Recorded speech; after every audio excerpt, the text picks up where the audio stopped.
Warning: this video contains discussion of serial murder and violent crimes. Viewer discretion is advised. August 16, 1975, 2:30 in the morning, a routine traffic stop in Granger, Utah. But the man behind the wheel was one of America's most wanted serial killers. Utah Highway Patrol Sergeant Bob Hayward was finishing his shift when he noticed a Volkswagen Beetle driving through a residential neighborhood. The car's headlights were off. Suspicious, Hayward attempted a traffic stop, but instead of pulling over, the driver accelerated. After a brief chase, the Volkswagen finally stopped. According to the police report filed that night, Sergeant Hayward approached the vehicle with caution. The driver was calm, polite even. He identified himself as Theodore Robert Bundy, a law student at the University of Utah. Bundy explained he'd been driving around, lost in thought. He claimed he didn't see the patrol car and panicked when the lights came on. It seemed plausible. But Sergeant Hayward had a gut feeling something wasn't right. He asked Bundy for permission to search the vehicle. Bundy agreed. Inside the Volkswagen Beetle, Sergeant Hayward found a pair of handcuffs, an ice pick, a crowbar, rope, and a ski mask. When asked about the items, Bundy claimed they were for household purposes. The handcuffs? He said he found them in a dumpster. The rest? Just tools. But Sergeant Hayward didn't buy it. He arrested Theodore Bundy on suspicion of burglary.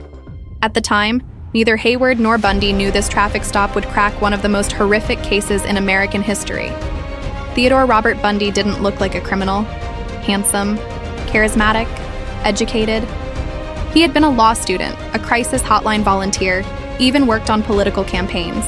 To those who knew him, he seemed like the perfect American young man. But behind the charm was something far darker. Between 1974 and 1975, young women had been disappearing across Washington, Oregon, Utah, and Colorado.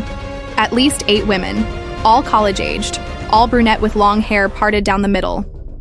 Witnesses described seeing a handsome man with his arm in a sling, asking for help loading items into a Volkswagen Beetle. Several women had been approached, some escaped, others were never seen alive again.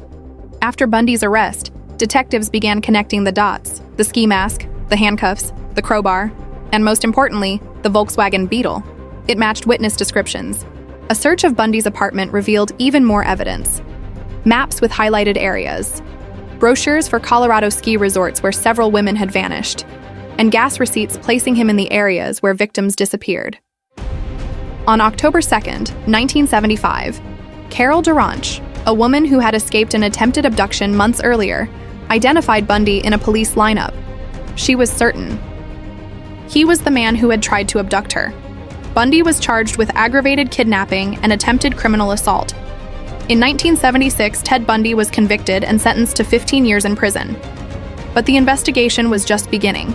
As detectives dug deeper, they uncovered evidence linking Bundy to murders across multiple states.